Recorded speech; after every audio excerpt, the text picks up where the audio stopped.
The ultimate journey. Episode 40. Hi, and welcome to The Ultimate Journey, Awakening to Spirit podcast. I'm your host, Frank DeGeneva. Today's episode is Messages from Beyond. We have a special guest today, and we'll be discussing messages from the unknown, the unseen, on the other side. So without further ado, please welcome my next guest. Hi, Carole. How are you today? And welcome to the podcast. Hey, thanks for having me. I've been looking forward to this for so long. This was in the making for so long, and just the stars were not aligned, and now they are. Life 101 got in the way, and here we are. And in my business, I would say, here we are, but that's not what we're doing today. I should put a sound effect in. So, Carole, I like my guests to introduce themselves. All I will say is that you are an intuitive medium, and today's topic is messages from beyond. And go ahead and introduce yourself, and we'll get going. Okay. Well, I am Carole Matthews, as you said, and I am an intuitive medium. I live on Prince Edward Island. I'm from Ontario. I used to live out west, but I love it down here on Prince Edward Island. I'm in Somerset, Prince Edward Island. I do telephone readings. Now, of course, with everything that's going on, I do telephone and Zoom, but normally I do private or personal readings. All right. And I've been like this all of my life. I have felt things, seen things, and I would say that to make it real for people, the movie The Sixth Sense really described my life growing up. And I grew up in Keswick. Of course, the jury's still out as to whether I grew up. But anyway, I was in Keswick, Ontario on Lake Simcoe. And I started seeing things way back then. And hearing messages, didn't know what was going on. And it was kind of confusing, to tell you the truth. And I had some very interesting things happen. Like I hear things, which is the big word. I don't use big words. I like simple, but clairaudience is, hearing things, voices, names, stuff like that. Clairsentience, okay, well, that means I could sense things that happen ahead of time. Clairvoyant, well, of course, that's another word for a seer, a prophet, or an intuitive medium. And then I used to, when I first started doing my readings, I guess I would say professionally, I've been doing them since 1980, but don't do the math. Anyway, I would hold on to somebody's jewelry, and I would call that is called psychometry, and I would get feelings from that. And also photographs, looking at photographs, photometry. Well, as I have evolved or, become more with this, more aware, I don't hold on to jewelry anymore because I get the energy from the people, my clients, we'll say my clients, because that's who the people from beyond come through. So I don't do that anymore because it's just so much. I just get all the feelings. Even over the telephone, I can feel things, and I don't know how. I don't know how they do that, they being the people that have passed. And with me being a medium, I believe in the Archangel Michael, Raphael, all of those wonderful angels.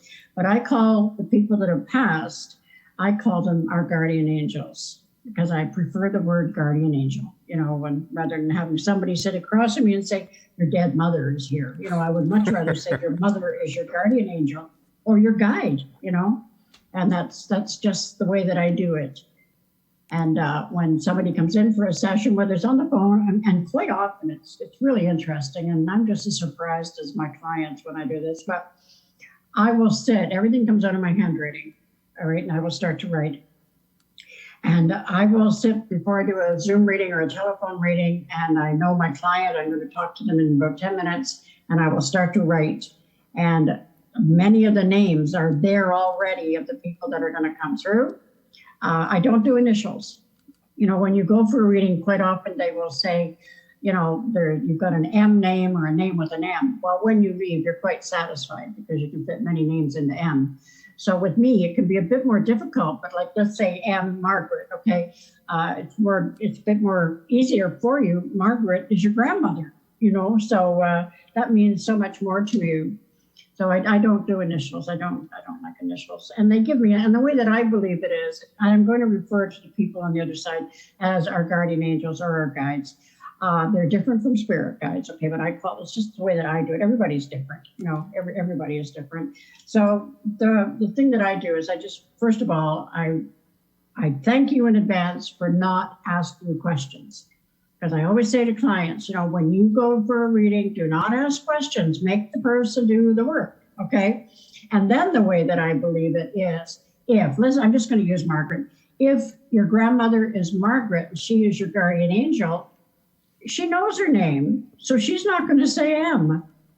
Right, exactly. So when you go for a reading, I'm very strong on this. When you go for a reading and the person says you have an M name around you, just very politely say, could you expand on that, please? Because Margaret, your grandmother or your mother, knows their name. So they're not about to give you M. That's a good point. That's just the way that I think about it. Yeah. It's funny when you said the sixth sense, you don't see dead people. You actually see alive spirit guides, guardian angels, what you're saying. So, he could have used that. I hear dead people. I feel dead people. But it was, I see dead people. Mm-hmm. Great. That's right. Yeah. Thanks for that, Carole. Just getting back to this podcast, I want to just thank you for giving me the nudge. And it's interesting. It's the 40th episode, and you're finally on. You're the one who encouraged me to start this. So I just want to give you kudos for that, and thank you. And now we've come full circle, or we've come to. I felt you had it in you. So well, there you go, and here we go, and here we are. So yes, there's my clairsentience. There's my clairsentience. Absolutely. Oh boy, I do. I stay away from big words. Yeah, the big word's confusing. Some people like to use big words just to kind of show off and say, "Hey." Well, that's right, and like I'm the KISS theory. Keep it simple. Keep it, yeah. And I do that for my clients, but I also do it for me because I want to keep it simple. I don't want to be putting things in my head that I don't know what I'm talking about. And also, too, that there's another part to that. It's keep it simple, stupid. So when you use big words, it kind of makes people feel that they're stupid. They're the ones that don't know the big words. So good. We'll keep it simple. Now, signs from beyond, or messages from beyond. This is you have, and I've been listening in onto your lives and stuff, and you show. I'm not going to tell the listener what they are. I want you to say, what are certain signs from our loved ones or from messages from the other side that are used. And also, I'm going to be a little bit of a devil's advocate here. And good. I like that. Yeah, because I'm going to just say one thing. It's the dimes. The dimes are the most common thing, right?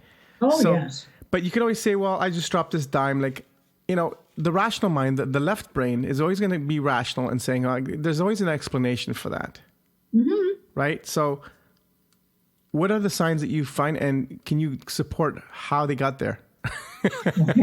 Okay. Supporting how they got there? No, I cannot tell you that. But I will tell you that I have, I'm Carole Matthews, I'm an intuitive medium, but I'm also Carole Matthews, who has many people around in her own personal life that have passed away, all right? And I'm the oldest of 5 girls, and the other 4 have all passed away. And they are definitely my guardian angels. Now, this is what happens to Carole in her apartment. I live alone by choice. And I can be sitting in the living room or doing something in my living room, and then I get up and let's say I walk down to the washroom, too much information. I come back out of the washroom and there's a dime on the floor. Just like that. How did it get there? I have no idea. Okay. Now, it used to be pennies from heaven. All right. It used to be pennies from heaven.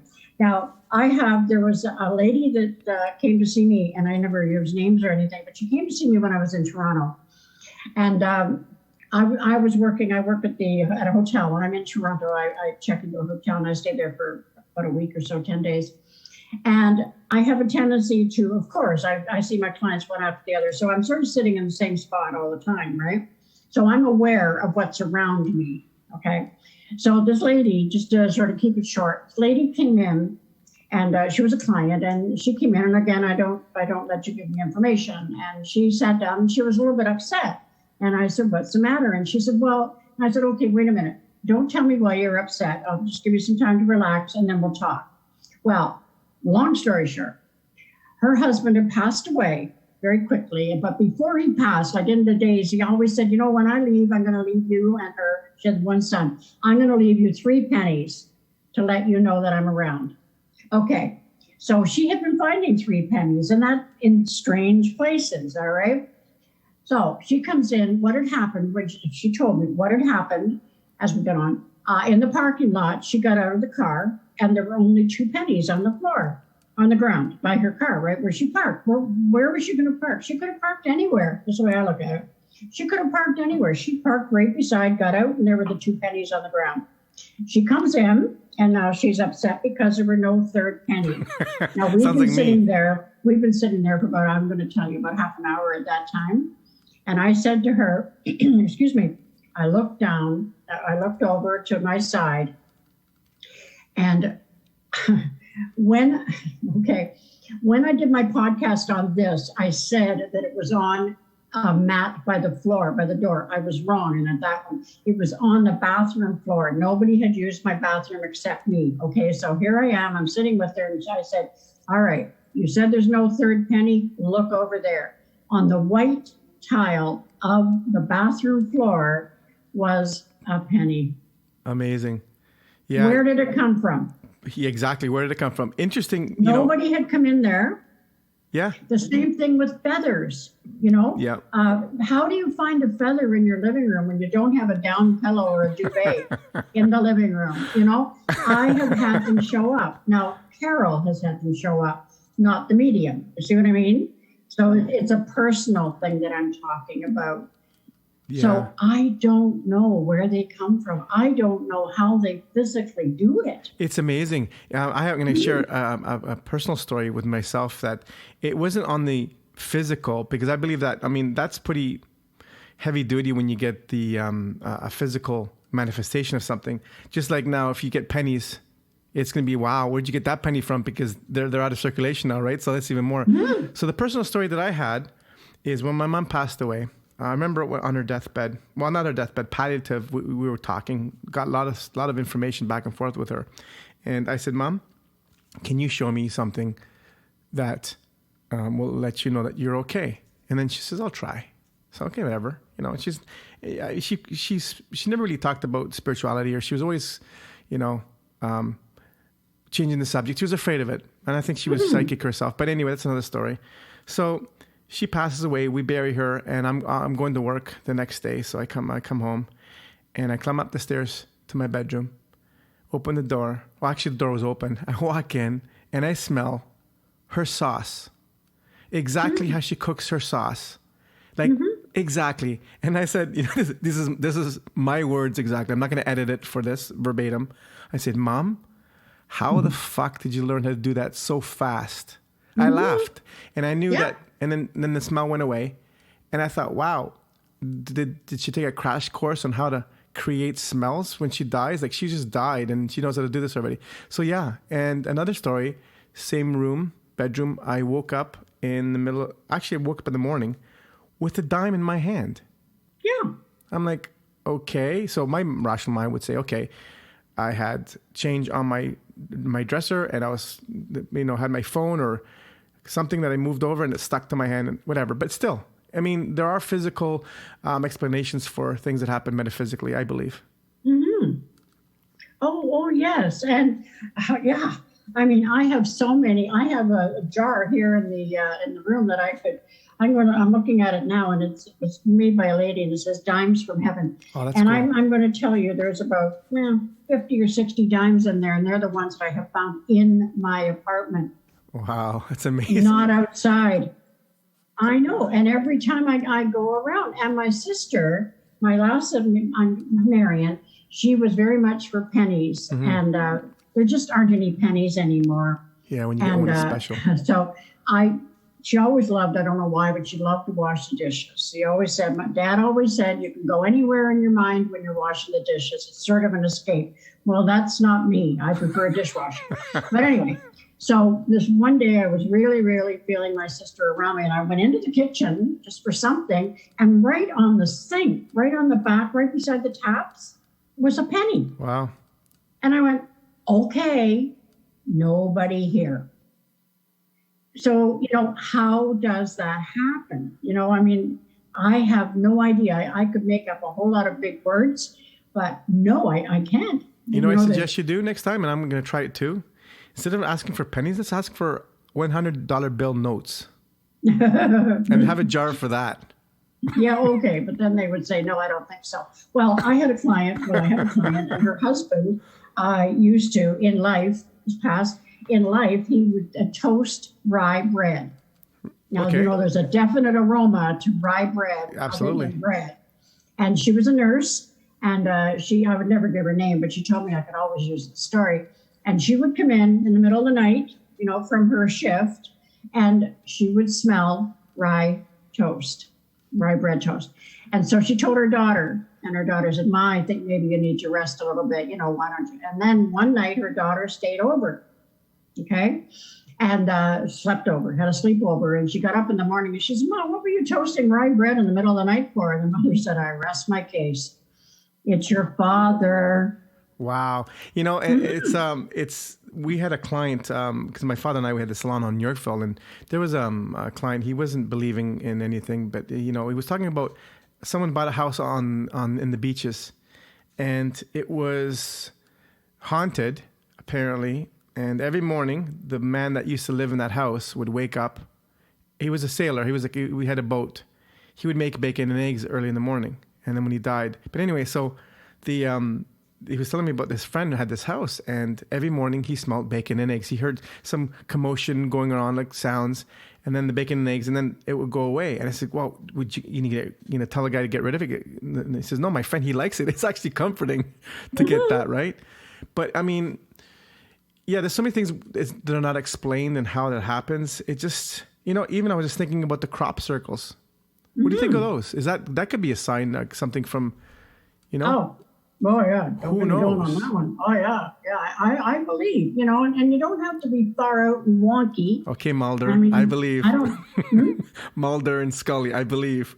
I believe. Yeah, exactly. I believe. But yeah, there are different things that happen.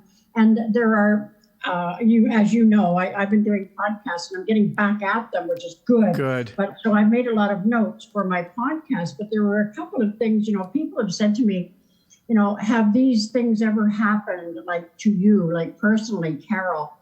And there was one time I lived on the 6th floor of an apartment building, and I was on my other side. Every time I tell this story, I start to get shivers.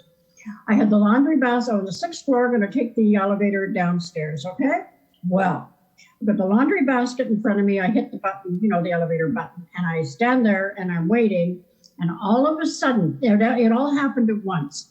I went to move forward, the door opened, and something grabbed me from behind and knocked me back and knocked down my laundry basket, okay, wow, on the floor. And a man's voice, a real true man, from the elevator said, don't step forward. The elevator is in between floors. Wow. I looked around, of course. I still get shivers when I think of that. I looked around. Now, who pulled me back? There was nobody there. Someone who wanted to keep something or some energy that wanted you to stay alive. I would say one of my guardian angels. Yeah, yes. That's crazy. And then the same thing, I was taking care of I was taking care of my grandson when my daughter was in the hospital having their second grandchild, Jessica. And my husband was at the door and he was handing me the groceries, and they were in baskets, like laundry basket type things, to keep it simple. So I took one and I'd walk around the corner and I put it on the sink, and then I did another one. And then by the third basket, I was getting just a little bit weary. So I went to lean against the basement or the rec room door.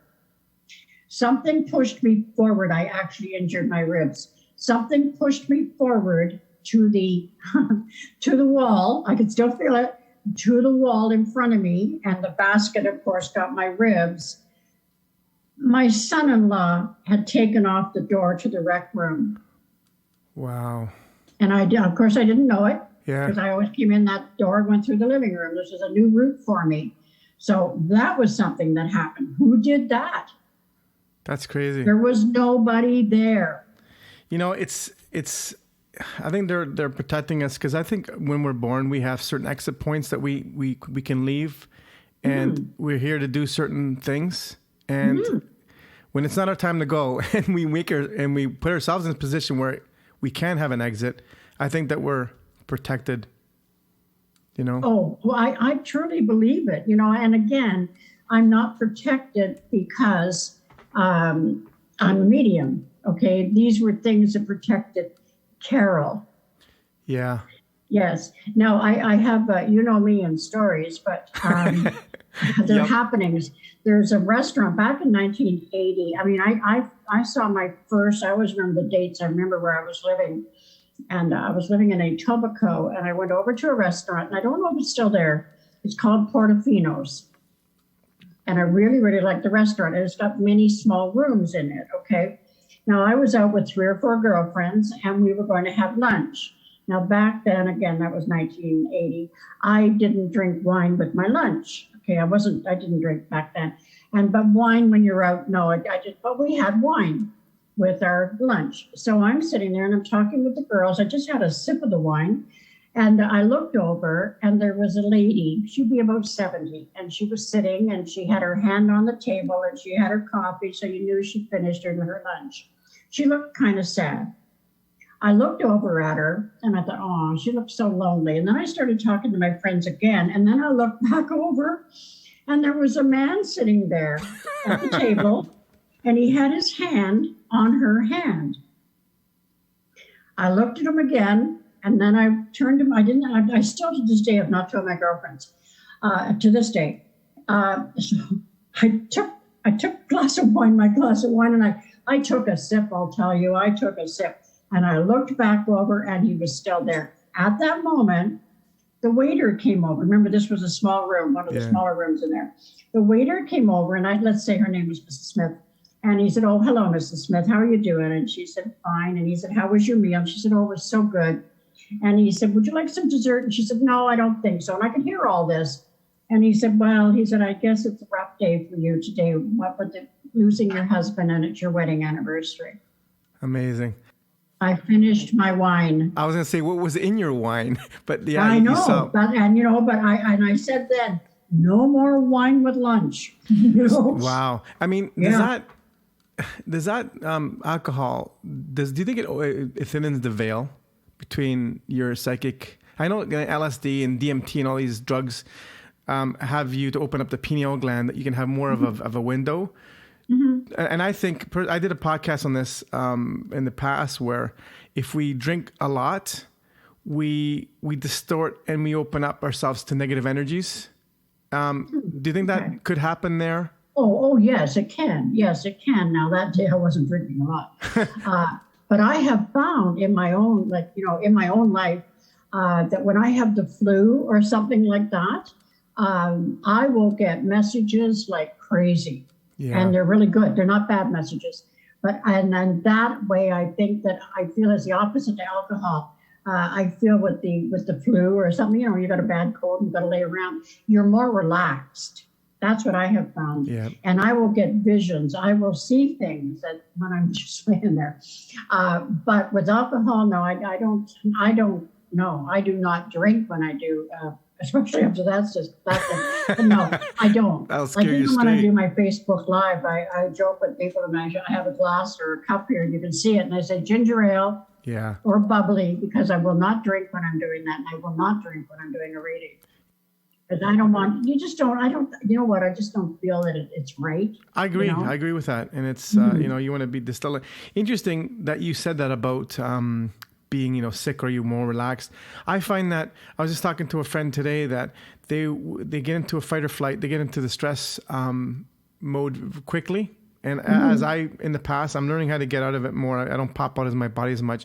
But when we get into the fight or flight, our cortisol shot up. Our frontal globe goes offline, and we're all into fight or flight, and we don't think as much. So when we're in fear, we don't make good decisions. So I think the opposite of that, when we're totally relaxed, meditative, calm, is that when we can open ourselves up to the other side more, because we're not in that kind of overthinking, rationalize. We're more into our right brain, into more relaxed, and we can have clear it's almost messages. it's almost like we're meditating. Yes. We're meditating, but we didn't plan it. We didn't plan to have this cold and have to lay down. Yeah.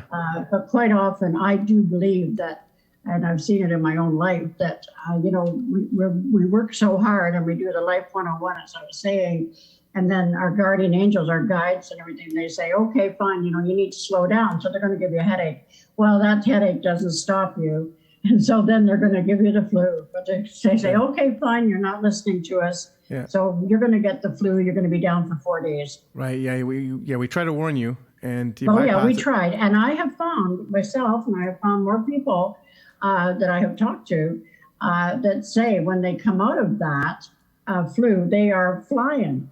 Yeah, because they've got the proper recharge. Energy-wise and mental, and not never the total energy because you've got knocked down. But yeah, and so I believe that it's the universe. I always say the universe and our guides that are saying, okay, fine, Carole, you need to slow down, so we're going to do this. Yeah, and I hear many people, and I know many people, even myself, we get these cautions, these warnings, and we don't listen to them. And That's right. We're going to turn on the volume now. We're going to I can't hear you. Oh yeah, you're gonna make sure that you hear us. And we'll That's put you right. in commission. You're going to hear this one, I'll tell you. This is what they say to you. Yeah, and so going back to that is, which led me to another question is, when can someone go through life kind of sensitive, but then all of a sudden open up to a total psychic gift? Is it a gift? Is it something that can be developed, or is it always with you? Do you have to be born with it, or can you develop? Because I believe we're all psychic in a way. Yeah, good question. I do believe, and the way that I describe it is, I believe that that we all have the gift. Okay, we all have it. There's certain situations that sort of stop it. All right, but I always say that I can type. With me being an intuitive medium, I type faster. Everybody types. I type faster. Now, put me in front of a typewriter and I do not type fast, or a computer. But like everybody can type. Everybody, no matter what speed, everybody can type. Everybody can draw. You can be an artist. There's different ways. Yeah. And I remember speaking with a lady on South Spring Island when I lived there, and Jill Louise Campbell, and she's a wonderful artist. And I said to her, "Oh, I wish I could do what you do." And she said, "I wish I could do what you do." See, it's always looking at the other side of the fence. There's always something, like, oh, I love long hair. No, I want short hair. We're never really too happy. Yeah, we're always looking for that other kind of something to. And we'll wait until this happens, or wait until that happens. I won't be happy when or if, and it's like no, we all. I heard somebody says the grass is always green on the other side because they have put more shit on it. It's more, there's more. But it still has to be cut. Exactly. The grass still has to be cut, and I believe with the clients that I've been talking to in the last year and a half now, since we've had the I never say the C word on here because when I said it on Facebook, I got knocked off. So we know what the C is. And I do believe that we have learned a lot. Many, many people are going more within themselves. They are seeing what no longer serves them. And they're really, really being more for themselves, not selfish, but self-full. And when that is happening, more people are getting what we will call the gift. So just like you said, people are getting sick or having the flu. So that makes them go inside. I find that either people go one of two ways. They invert, they go inside, they do more self-exploration, or they're losing their crap and they're not able to, because they don't have the distraction of everyday life that you're stuck. You're stuck. You're forced to be more introspective. That could go either one way or the other. But most people are actually exploring inwards and finding out a lot about themselves, which is a gift in itself. I know you can't really say that in the same word, but I think it's been a good process for many people. I know for myself it has. Well, it's bittersweet. Absolutely. But it's made us realize, and when you start to realize that, that this job is not the job that you want, or this relationship or something like that, then you are becoming more of yourself and you are seeing who you are And when you see who you are, then I believe the universe, your guardian angel, say, okay, now we're going to give you a little bit more of this insight. Yeah, because you can handle it. That's right. Now you can handle it because you've had the time. Yes, I believe that. We've developed the capacity, and that the whole thing with the Spider-Man, with great power comes great responsibility. So, yeah.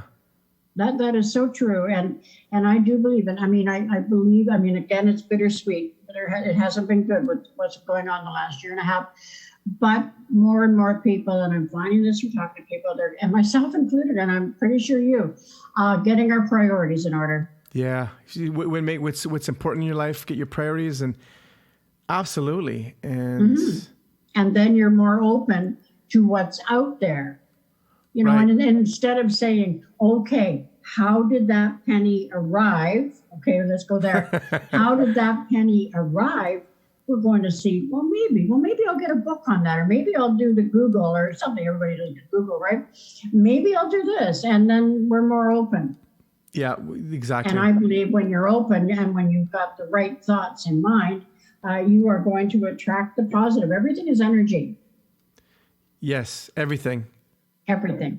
Like I believe everything is energy, and I do know, and sometimes it's hard, but things happen for a reason, and quite often we don't know that reason. Or like it. Yeah, that's right. Exactly.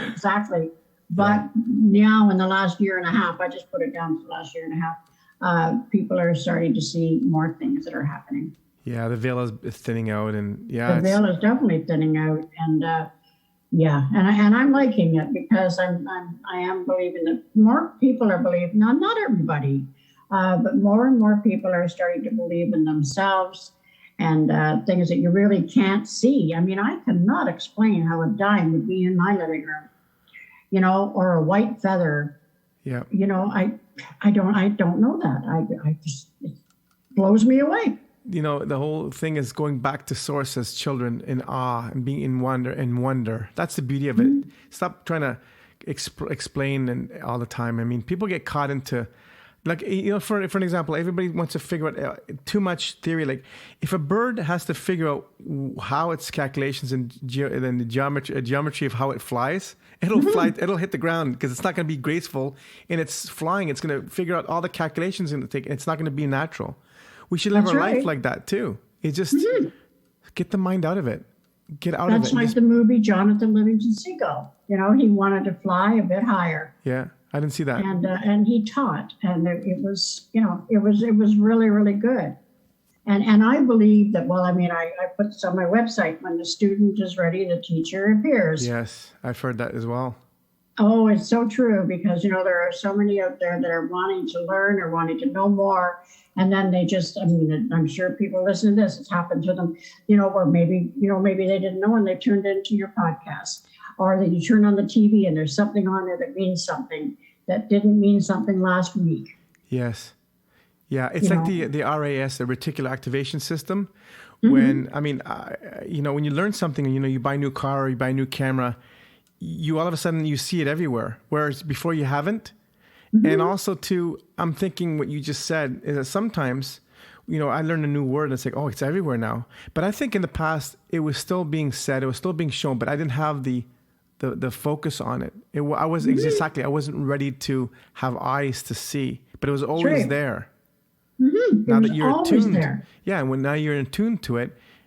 So the teachers was always there. It's like, okay, now you notice me. I've been in the room for about 3 weeks, right? That's right. Yeah. Hello. Yeah, I'm here. That's right. I've just been waiting for you to catch on to this and to see that there are signs. And I do believe that the signs and the dimes and people, more and more people, and when they're on my Facebook Live, people are coming on and talking about that, about numbers, finding like 1111, 8, 222, 333. And they're meaning something. Yes. And the thing I love about it is you don't have to search for it. It just comes. And that's right. When you least expect it, your phone goes 1111. It's like, whoa. You can freak people out if they're in the spiritual. And this is a joke that I was saying. If you're in a dating world, you text someone always at 1111. on purpose, thinking that, oh, it's a sign from the universe. But the whole 369. No, don't do that. No, it's just but the whole 369 thing, with it's a sacred number 369. Did you know that all the master numbers equal up to 369? So you have 111, 222, and 333 is 369. That's right. And 444, 555, 666. It's always 369. I just found that out a couple of days ago. It's like, whoa, this is so cool with numerology. Oh, yes. And like 444 and just use these two numbers, 333 and 444. One day when I was in Meaford and my brother was in the hospital and they were taking him over to London. He had a stroke. And I was driving at 5:30 in the morning, dark on a road, okay? No lights, no street lights. So I'm driving, and I wasn't driving very fast. And of course, I was wanting to get up there before they put him in the ambulance. So I'm driving, and this car pulled out. Of course he would, because I wasn't driving fast. Pulled out in front of me, and it was 333. That's reason for celebration. Okay, I looked at the license number. Okay, 333. So anyway, I thought, okay, fine. Now I've got to a better part of the road. I went a little bit faster. Another car came up behind me and got in front of me, and it was 444, surrounded by angels. Amazing. I know. And I wasn't looking for it. I was driving, holding on knuckles, because I don't drive at night and it was dark. And I'm expecting something to come out, right? Wow. I got up there just before my brother was in the ambulance. So it worked out incredible. perfectly. Yeah. And so I believe, I believe in numbers, and I believe when these things pop up. Yeah, exactly. You almost have, you can't look for them, but you have to be available to them, because it's, what I find too, I was born on 12/23, and I find that when I look at my phone or when I see 12/23, what do you think that means? Relive, reinvent yourself, reborn yourself? Like, it's really weird. Well, actually, it's funny you should say that. I was going to talk to you about a book, and I want Kyle Gray. There are some people that do this, and I really, really do like what Kyle Gray does. And he has some books, okay? He's got many things. But the book that I have, and I use it on my Facebook Live and with my clients, and he has meanings for every number up to 999. That's a lot of these pages. numbers, and as I'm talking to you right now, I'm looking through, like 8, for instance. 8 is a number of abundance. Yes, all money. Right? And so when you see 808, okay, that means something. See it on your phone, or on your computer or something like that. But in answer to your question, but that book, I just want to mention, it's called Angel Numbers, and it's by Kyle Gray. And it really does help a lot of people that are seeing these numbers and saying, what's it all about? Yeah. But I think that is, when you see those numbers, I'm December 21st. Okay, Yeah. so I'll see 12/21. Okay, so that to me is just a nudge. Right. It's just a nudge. Pay attention to what's going on. Yeah, just like pay attention. And 12/21 is a mirror of itself, isn't it? Mm-hmm. Yeah, pretty cool. Yeah, imagine that, eh? A medium with a mirror. Whoa. The Sagittarian medium with a mirror. A Sagittarian medium with a, yeah, exactly. So it's uphill. It's uphill. It's all good from here on. But and this is something that I am finding through all of this stuff in the last year and a half, that people are having more time to look into books like Kyle Gray, into looking at different things and getting more aware. Totally mass awakening happening. Oh, I truly believe that. Yeah, I do too. There are some people that know they're not going to wake up, and that's okay. That's their journey. They'll go more to sleep. They're going to push the snooze button and go, okay, no, not today. Yeah, I'm not ready for that yet. Yeah. But I was just going to do a little play on words there, but not a play on words. It's like, it's their journey. But for the others, you're going to love this, Frank. But for the others, we're having the ultimate journey. Ooh, put on palm, the ultimate journey, awakening to spirit, awakening to their spirit. Very well. That's the name of your book, but it's true. That's and a podcast too. Yeah. That's a podcast and it's your book too. Yeah. And I believe that's the ultimate journey is, when I first wrote the book, I was insinuating that the ultimate journey is taking on a body and navigating through life. But now the ultimate journey means awakening to yourself, awakening to your spirit. That's right. Yeah. Really cool. And being inspired. Nice segue there, Carole. That's amazing. Well, no, I meant it. I wasn't really, but I meant it. It is. It's an ultimate journey that we are on. Absolutely. And we are recognizing it now. I think so. Beyond, the material gains, the what's the next on Netflix, what's the hottest thing here and there. And, it's the final frontier. It ain't space. It's your inner self. It's your spirit. And I really believe that. And you can't go anywhere until you go within. That's it.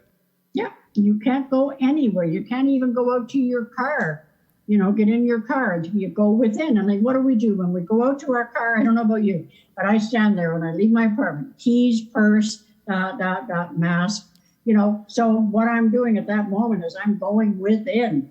Yes. And what am I going to do when I go out there? I'm going within. So the more we go within, the more we're going to learn and we're going to trust. Yeah. And that reminds me of a joke. The Buddha went, what was it? So someone went to get a hot dog and, the Buddha went to get a hot dog and then to a vendor and he goes, can I have a hot dog? And he goes, what do you want? No, he goes, what do you want it? He goes, says, make me one with everything. So the second part of that joke is, so the Buddha was waiting for the change back after he paid for his hot dog, and the hot dog vendor goes to the Buddha, "What are you doing?" He goes, "I'm waiting for my change." He goes, "Change is within." So yeah, I like it. Yeah, I did too. Mm-hmm. Yeah, so that is good. But it's so important that we are aware of different things, and more people now are becoming more in tune with medium work. With getting to know themselves, art therapy, music therapy. Yeah. We're looking out there, and then we're taking it within. The way out is the way in, basically. Mm-hmm. Yeah. The old KISS theory. Right. Keep it simple. And that's the whole thing. I think people are realizing not to complicate their lives, streamline it and keep it simple. That's right. Well, years ago, I've been like this all my life, and I would see different things happening when I was growing up in Keswick and that, and car going over the bridge before it did. My mother's friend had a cast on her leg when I came in from school. I was heading to the refrigerator to get my peanut butter sandwich. And my mother's friend who were sitting in the living room, and my mother's friend's name actually was Mrs. Jones. And I'm on my way through to the fridge. I'm on a mission. And I said, I looked at Mrs. Jones at her leg, and I said, what happened? You got a cast on your leg. And I continued on to the fridge, and I got my peanut butter sandwich, and I came back in, and they're both looking at me like, I was 12. No, I lied. I was 14 then. And so they both looked at me. There was no cast on her leg. Yet. But there was the next day. Wow. Did they blame it on you? In a small town, you can imagine what that was all about, right? I'm surprised they didn't burn you at the stake. No kidding. Or said you caused this to happen. That's right. Yeah, you put it out there, Carole. Yeah. But no, it was just like, okay. That's wild. So I was very, as I was growing up, I did the normal stuff, married, 3 children and all that. But I always had this executive secretary, Price Waterhouse. I did the whole thing, Amazing. And but I knew the universe was saying to me, you've got to do this. And I decided I wanted to get out of town, out of Toronto, and go up near my cottage and just work in a newspaper and do filing. Something simple. Simple, keep it simple. Get out of the big smoke. Right. And I drove all the way across from Mississauga, for those that are listening, from Highway 10, all the way over to the beaches. To get some boxes from a friend of mine who had some clean boxes. And as I was going through the intersection, a car came through. He made an improper left-hand turn. Literally, I won't go into it, literally turned my life around. Wow. Well, that man was a firefighter who was on his way to a hockey game, and it was 9:30, March 7th. I'll never forget that. And he was on his way to a hockey practice. Now, the interesting part there, that man's firefighting station or fire station was just up the street from where I lived on number 10. Amazing. He could have hit me at any given time. Yeah, but not then. So because of the accident, I couldn't go back to work. And a friend of mine that used to do my tarot cards, he said, come on down, work here at the tea room. And I said, no, I can't do that. And then the way I tell it is true. The bank manager said you can't live on love. Yeah, you can't live So on I started doing yeah. readings. Wow. Yeah, so but it was all because of that man. See, thank that man. And yeah, it just got you where he was. So all you that are listening, if you want to see Carole, you want to just give your deets and how they can connect with you and get the reading, because we're ending the this beautiful session here. Oh, it's 4:44 on this clock here. Oh my God! I'm not surprised. Amazing. I mean, it's not going to be. See? Yeah, it's amazing. It's going to be a little different on the. Because when I edit it, it's going to be a different thing. But when we said that, it went 4:44. So 44 seconds. That's what I mean. And you see, when you're aware of that, it's darn cool. What a way. Okay, so my website is CaroleMatthewsIntuitive.com. You can go on there and it's user friendly. I have podcasts. You can click that. You can go to my Facebook, all the icons that are on there. Again, I'm keeping it simple. I do telephone and Zoom readings coast to coast when I'm in Toronto. But of course, I'm not traveling right now. But that's good. It's okay. So I do Skype, Zoom, you name it. Thank heavens for technology. So that's me. Awesome. Thank you so much for joining me on the Ultimate Journey Awakening to Spirit podcast. And we'll have you on one of these days again. Yes. Thank you for having me. All right. Thanks, Carole. And we'll see you all next time. I'll let you listen to you all next time. Ciao. Thank you for listening to the Ultimate Journey Awakening to Spirit podcast. Join me again next time for more spiritual talk. You can reach me at info@theultimatejourneyawakeningtospirit.com. And you can also visit my website, theultimatejourneyawakeningtospirit.com. Until next time, walk in love and in gratitude.